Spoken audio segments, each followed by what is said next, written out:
में आप सभी का स्वागत है। आज के इस वीडियो में हम लोग देखेंगे भारतीय शासन एवं राजनीति का चौथा पार्ट, जिसमें हम वन लाइनर प्रश्नों को देखेंगे।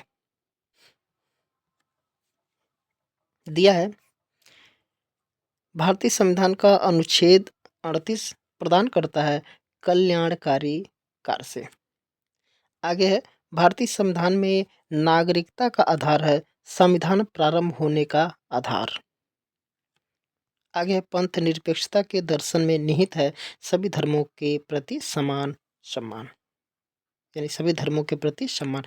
आगे है, भारत में नागरिकता के अर्जन हेतु शर्तों को नियम करने के लिए सक्षम है संसद। आगे दिया कि भारतीय संविधान की वह धारा जो राज्य को लोगों के कल्याण की वृद्धि के लिए सामाजिक व्यवस्था को सुनिश्चित करने का निर्देश देती है, तो है धारा 38। आगे कि भारत के संविधान के भाग 4 ए में उल्लिखित मौलिक कर्तव्यों की जो संख्या है वो 11 है। पहले 10 था, तो फिर अब 11 बढ़ा दिया गया है। आगे है, हमने फिर खाली स्थान दिया है।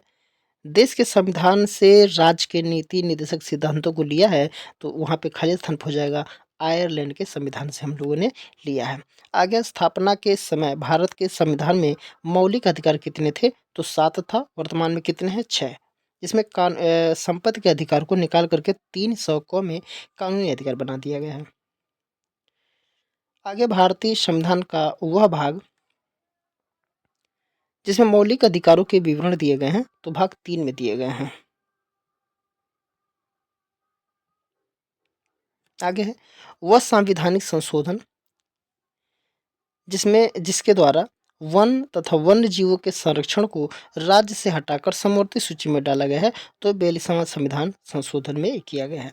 आगे है, संविधान के द्वारा वह संस्था जो मौलिक अधिकारों पर युक्ति संगत प्रतिबंध रोपित कर सकती है, तो है संसद। आगे दिया कि राज्य के नीति निर्देशक सिद्धांतों का मुख्य उद्देश्य है देश में सामाजिक एवं आर्थिक प्रजातंत्र की स्थापना करना। आगे है, सुमेलित करना है। एक तरफ लेख दिया है, एक तरफ उसका अर्थ दिए हैं। बंदी प्रत्यक्षीकरण, इसका मतलब होता है अपने शरीर को प्रस्तुत करना। परमादेश का मतलब होता है आदेश देना। उत्प्रेषण का अर्थ होता है सूचित करना। और अधिकार परीक्षा का मतलब होता है किस अधिकार से। आगे दिया कि भारत में रहने वाला ब्रिटिश नागरिक दावा नहीं कर सकता है। व्यापार का और व्यवसाय की स्वतंत्रता का दावा नहीं कर सकता है। आगे, अनुच्छेद 19 में निहित मौलिक स्वतंत्रताएं खाली स्थान दिया गया। आपातकालीन स्थिति के कारण स्थगित की जाती है, तो युद्ध और वह आक्रमण के कारण जो भी 19 में जितने भी 6 तरीके के स्वतंत्रताएं दी गई है, उसको स्थगित किया जाता है आपातकाल के दौरान। सूची 1 में अनुच्छेद दिया है और सूची 2 में संदर्भ में दिया है। 16 जो बताया गया है वो सार्वजनिक रोजगार में समान अवसर के बारे में चर्चा की गई है। 32 में संवैधानिक उपचारों का अधिकार है। अनुच्छेद 14 में कानून के समक्ष समानता या समता। और 17 में अस्पृश्यता का अपराध यानी कि अस्पृश्यता यानी कि छुआछूत को अंत कर दिया गया है। आगे है, संविधान का वह खंड जो अंतर्राष्ट्रीय शांति और सुरक्षा के प्रति राज्य की जिम्मेदारी के बारे में बताता है, तो राज्य के नीति निर्देशक सिद्धांत। ऐसे व्यक्ति को जिसे अवैध रूप से हिरासत में लिया गया है, उसे मुक्त करने के लिए उचित न्यायिक निकाय द्वारा जारी किया गया लेख जो है वो बंदी प्रत्यक्षीकरण है। अनुच्छेद 21 का ए जो है वो 6 से 14 वर्ष के आयु के बच्चों को निःशुल्क एवं अनिवार्य शिक्षा का प्रावधान करता है। आगे, निवारक निरोध के कानून के अधीन किसी व्यक्ति को 3 माह दिनों तक बंदी बनाया जा सकता है। आगे दिया कि भारत के संविधान का वह अनुच्छेद जो प्रबंधन में विधान के माध्यम से कर्मचारियों की प्रतिभागिता सुनिश्चित करता है, तो है 43 का ए। आगे, सूची 1 सूची 2 का मिलान करना है। एक तरफ दर्शन का नाम है, दूसरी तरफ निर्देशक सिद्धांत है। कल्याणवाद, ये बेहतर स्वास्थ्य एवं जीवन स्तर को। समाजवाद है, समान कार्य हेतु समान वेतन। गांधीवाद दर्शन जो है कुटीर उद्योग का संवर्धन, और अंतर्राष्ट्रीयतावाद है अंतर्राष्ट्रीय शांति एवं सुरक्षा को बढ़ावा देना। आगे है राजकीय नीति निर्देशक तत्वों के संबंधी विचार दिए गए हैं और एक तरफ व्यक्ति दिया गया है। देखिए, आर्थिक लोकतंत्र अम्बेडकर, समाजवाद के बिना फेबियनवाद ग्रेविन ऑस्टिन, सामाजिक क्रांति के उद्देश्य को बढ़ाना आइवर जेनिंग्स, और आर्थिक क्षेत्र में समाजवाद पन्नीकर। आगे नीति निर्देशक तत्व जो अभी तक कार्यान्वित नहीं किया गया है, मद्य निषेध का कार्यान्वयन, यानी कि जो मादक द्रव्य जो चल रहा है उसको मना करना, निषेध करना, ये अभी तक नहीं हुआ है। जैसे बिहार में दारू वगैरह बंद हुए हैं। आगे है कि वह अनुच्छेद जिसमें ये प्रावधान है कि राज्य नीति के निर्देशक तत्व को न्यायालय में नहीं लाया जा सकता, तो अनुच्छेद 37। आगे है राज्य के नीति निर्देशक तत्व के विषय में सत्य है ये न्याय योग्य नहीं है, अर्थात इसके किसी भी मामले को हम न्यायालय में नहीं ले जा सकते हैं। भारतीय संविधान में राज्य नीति के निर्देशक तत्व का उद्देश्य है लोक कल्याणकारी राज्य की स्थापना करना। सामाजिक आर्थिक उपबंधों का वर्णन भारतीय संविधान में नीति निर्देशक तत्वों में शीर्षक में मिलता है। आगे भारतीय संविधान के चौथे भाग में वर्णन है, तो नीति निर्देशक तत्व का भाग चौथे में वर्णन है। मूल भारतीय संविधान में शामिल राज्य के नीति निर्देशक तत्वों की संख्या थी 14 थी। वह अधिकार जिसका वर्णन डॉक्टर अंबेडकर ने संविधान के हृदय एवं आत्मा के रूप में किया है, तो संवैधानिक उपचारों का अधिकार। आगे दिया भारतीय संविधान के अनुच्छेद 32 में उल्लिखित है संवैधानिक उपचारों का अधिकार। यदि राज्य सरकार राजनीति के निर्देशक सिद्धांतों का क्रियान्वयन नहीं करती है, तो उसे पालन कराने के लिए बाध्य कर सकता है मतदाता। आगे वह तत्व जो मौलिक अधिकार के अंतर्गत आता है, राज्य के नीति निर्देशक तत्व के अंतर्गत नहीं आता। सरकारी नौकरी में योग्यता के आधार पर समान अवसर। आगे है राज्य का नीति निर्देशक तत्व है राज्य पर्यावरण की रक्षा और उसका संवर्धन करने का प्रयास करेगा, ये नीति निर्देशक तत्व में सम्मिलित है। आगे है हमारे संविधान के अनुच्छेद 48 क में पर्यावरण का संरक्षण तथा संवर्धन से संबंधित प्रावधान उपबंधित है। आगे भारतीय संविधान में सम्मिलित मौलिक अधिकारों की संख्या है, तो वर्तमान में कितना है? 6। पहले कितना था? 7। एक रिट का अर्थ होता है, एक रिट का जो अर्थ होता है भारत के राष्ट्रपति द्वारा जारी एक आदेश। वह संशोधन जिसके द्वारा संविधान में नागरिकों के मौलिक कर्तव्य जोड़े गए हैं, वो है 42वां। आगे भारत के संविधान में खाली स्थान दिया गया है, तो भाग 4 का क और यहाँ पे हो जाएगा अनुच्छेद 51 का क में मौलिक कर्तव्यों का उल्लेख किया गया है। आगे है मौलिक कर्तव्यों को विचार प्राप्त किया गया है सोवियत समाजवादी गणतंत्र के संविधान से। वह संशोधन जिसके द्वारा भारतीय संविधान में संपत्ति का अधिकार मौलिक अधिकारों की श्रेणी से हटा दिया गया है, तो 44वां संविधान संशोधन में हटाया गया था। आगे एक नैतिक कर्तव्य है, तो है माता पिता द्वारा बच्चों को शिक्षा प्रदान करना एक नैतिक कर्तव्य है। आगे भारतीय संविधान में मौलिक अधिकारों की व्यवस्था दी गई है, संयुक्त राज्य अमेरिका से लिया गया है। हमारे संविधान के भाग 3 में उपबंधित धर्म की स्वतंत्रता का अधिकार की अभिव्यक्ति जो है नकारात्मक एवं सकारात्मक प्रकार की है।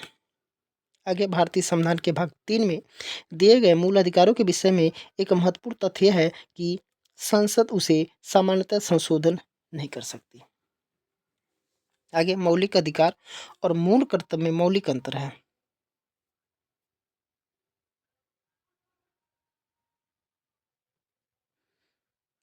मौलिक अधिकार और मूल कर्तव्य में मौलिक अंतर है। मौलिक अधिकार राज्य द्वारा नागरिकों को प्रदत्त है, जबकि मूल कर्तव्य नागरिकों के दायित्व के रूप में वर्णन है।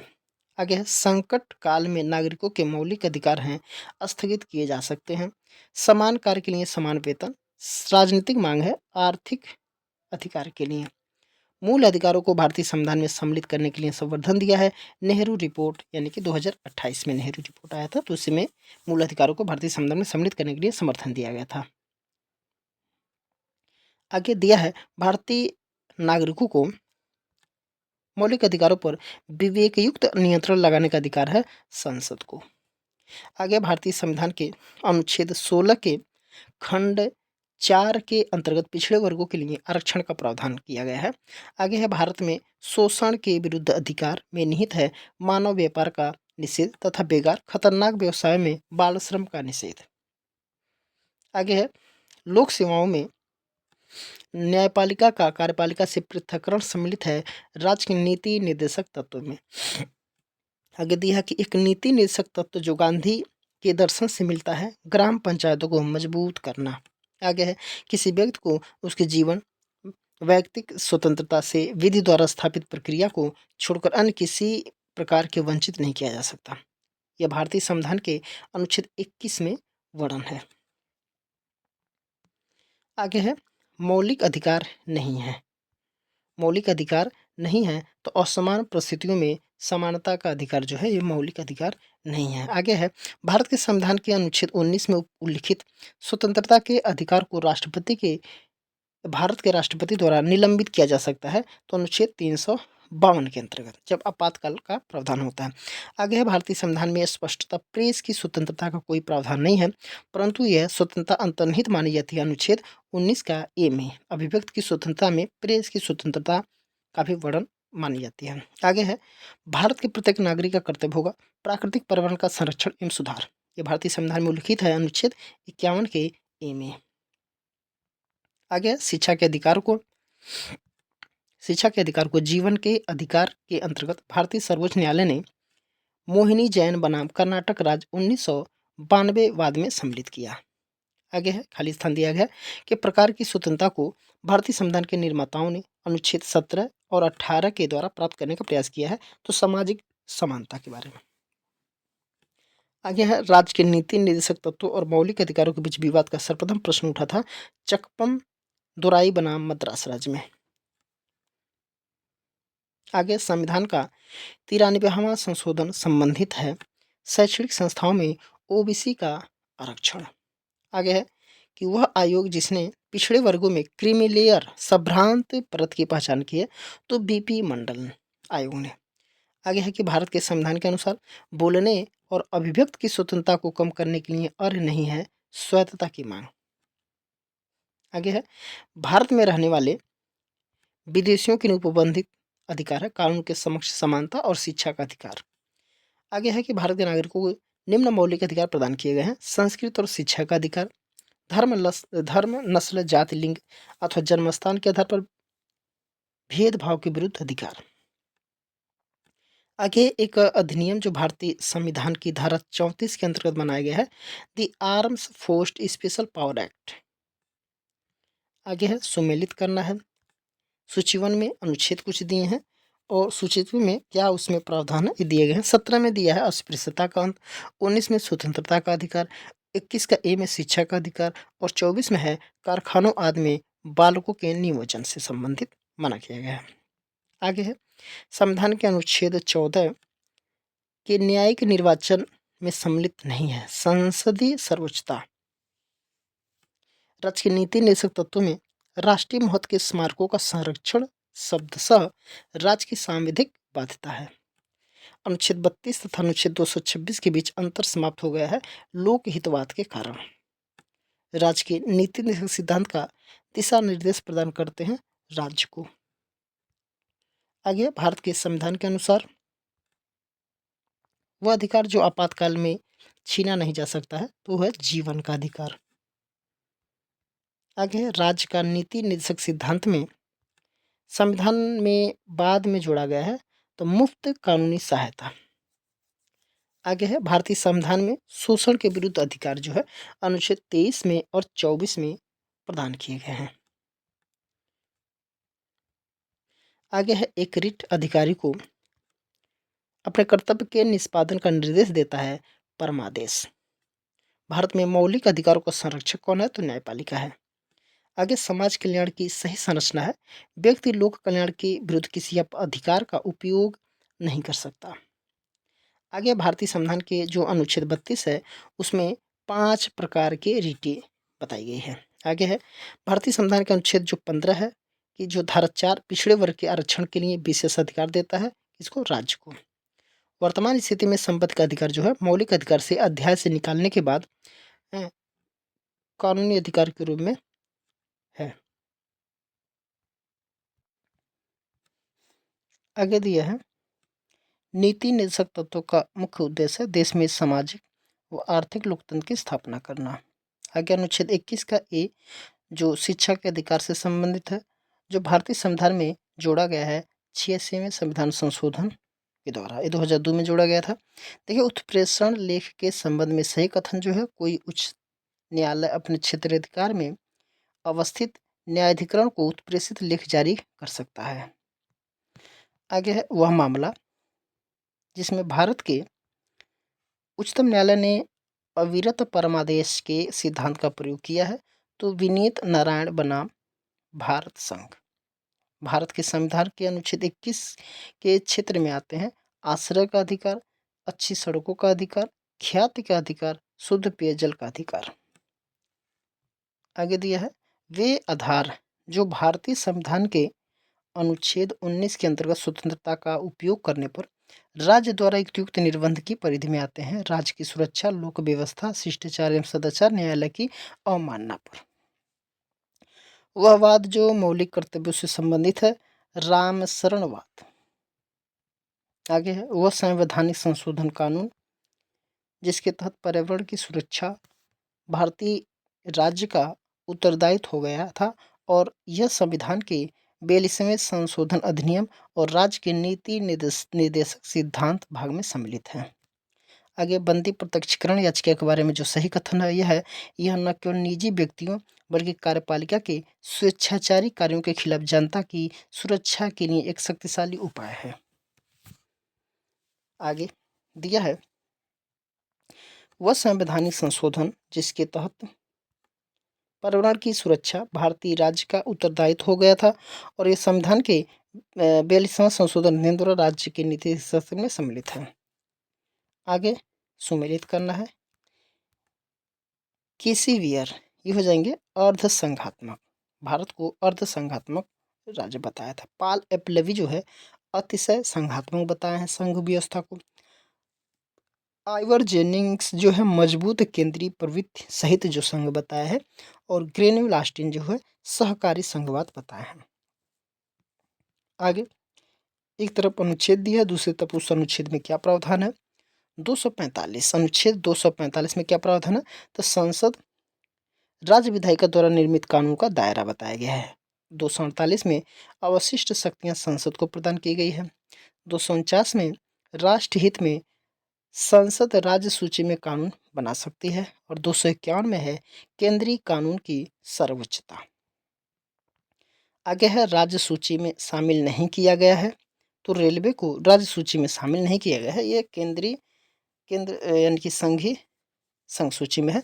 आगे कि भारत के संविधान का वो अनुच्छेद जिसके अंतर्गत राज्य संसद जो है राज्य सूची के किसी भी विषय पर विधि निर्माण कर सकती है, तो अनुच्छेद 249 के तहत। समवर्ती सूची में 42वें संविधान संशोधन के उपरांत विषय है 52। राज्य मन्नार समिति का गठन किया था तमिलनाडु सरकार ने। भारतीय संविधान में संघ राज्य प्रशासनिक संबंध वर्णित है 256 से 263 में। आगे भारतीय संविधान सहायक एकात्मक विशेषताओं सहित एक संघीय राज्य की स्थापना के स्थान पर सहायक संघीय विशेषताओं सहित एक एकात्मक राज्य की स्थापना करता है। यह कथन जो है केसी वियर का है। भारत के अंतर्राज्यीय परिषद का जो अध्यक्ष होता है वो भारत का प्रधानमंत्री होता है। अनुच्छेद 352 में भारतीय संविधान के 44वां संविधान संशोधन अधिनियम के द्वारा आंतरिक अशांति के स्थान पर सशस्त्र विद्रोह शब्द का प्रयोग किया गया है। पहले आंतरिक अशांति बोला जाता था, अब सशस्त्र विद्रोह कहा जाता है। राष्ट्रीय विकास परिषद के गठन में सम्मिलित हैं तो प्रधानमंत्री सम्मिलित हैं, कैबिनेट मंत्री के मंत्री और राज्य के मुख्यमंत्री भी सम्मिलित हैं। अनुच्छेद 249 के तहत संसद द्वारा पारित प्रस्ताव प्रभावी रहेगा 1 वर्ष तक। आगे भारतीय संविधान के अनुच्छेद 263 के अनुसार एक अंतर्राज्य परिषद की स्थापना की जा सकेगी राष्ट्रपति द्वारा। नीति आयोग का चेयरमैन जो होता है वो प्रधानमंत्री होता है। भारतीय संघवाद को सौहार्दपूर्ण संघ कहा है तो ग्रेनविल ऑस्टिन ने बताया है। आगे है संविधान का वह अनुच्छेद जिसके द्वारा राज्यसभा 2/3 बहुमत से विधेयक पारित कर सकती है और एक से अधिक अलिखित भारतीय सीमाओं की स्थापना कर सकती है। तो ये अनुच्छेद 312 में वर्णित है। आगे है राष्ट्रपति संसद के दोनों सदनों को एक साथ प्रत्येक आम चुनाव के बाद पहला सत्र और प्रत्येक वर्ष पहला सत्र संबोधित करते हैं। आगे है पंडित नेहरू के बाद भारत के प्रधानमंत्री के रूप में सबसे लंबा कार्यकाल जो रहा है वो श्रीमती इंदिरा गांधी का रहा है। तो आज के लिए इतना ही। इसके आगे के प्रश्नों को हम लोग अगले वीडियो में देखेंगे। तब तक के लिए सबको शुभ रात्रि।